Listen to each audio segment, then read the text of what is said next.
చాలామంది జ్వరం వచ్చింది, గొంతు నొప్పి లేదా ఎటువంటి జ్వరాలకైనా మెడికల్ షాప్కి వెళ్ళి ఓవర్ ద కౌంటర్ తీసేసుకొని వాళ్ళే యాంటీబయాటిక్స్ వాడుతుంటారు. ఎన్ని రోజులు వాడారని అడిగితే 2 రోజులు వాడాము, జ్వరం తగ్గిపోయిందని ఆపేసాము అంటుంటారు. ఇవి రెండూ తప్పే. మొట్టమొదటిది, అన్ని జ్వరాలకు ఒకే యాంటీబయాటిక్ పనిచేయదు. ఇప్పుడు రెండవ ముఖ్యమైన విషయానికి వద్దాం. అసలు యాంటీబయాటిక్స్ ఎన్ని రోజులు వాడాలి? అన్ని రకాల జ్వరాలకి యాంటీబయాటిక్స్ అవసరం లేదు, డాక్టర్ ఆధ్వర్యంలోనే వాడాలి. ఇంకొక ముఖ్యమైన విషయం ఏంటంటే ఈ యాంటీబయాటిక్స్ బ్యాక్టీరియా మీద పనిచేస్తాయి.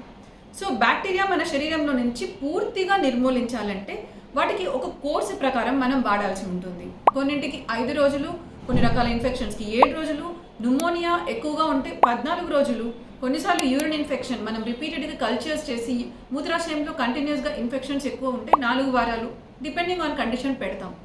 ముందే యాంటీబయాటిక్స్ ఈ విధంగా 2 రోజులు 3 రోజులు వాడి ఆపేయడం వల్ల బ్యాక్టీరియా రెసిస్టెన్స్ డెవలప్ చేస్తాయి. అంటే ఈ బ్యాక్టీరియా వేరే పేషెంట్ని ఇన్ఫెక్ట్ చేసినప్పుడు లేదా మళ్ళీ ఇదే పేషెంట్ని ఇన్ఫెక్ట్ చేసినప్పుడు ఈ యాంటీబయాటిక్స్ పూర్తి సామర్థ్యంతో పని చేయలేవు.